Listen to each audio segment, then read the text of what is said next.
Ay, kadiri. Kumikita siya ng malaki pero hindi man lang bumili ng magandang tsinelas. Ano ba to? Para siyang pulubi. Ito ba ang amoy ni Samjang? Ang sabi amoy lotus flower daw si Samjang eh. Amoy, nagbubulok na daga. Hindi yata ganito ang amoy ng lotus flower. Ito ba? Lotus flower ba to? Ay, lotus flower. Ito ba? Ang lotus flower? Mabango daw yun eh. Ay, lotus flower, ito ba yun? Nakakasiya itong ginagawa ko. Ito nga, ito yun. Sarap sa pakiramdam. Ang lotus flower.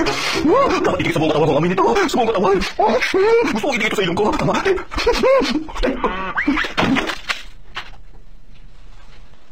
Babalik pa lang ulit ako dito. Isipin mo inom ko yung kape. Ay, nakakahiya. Talibasan mo.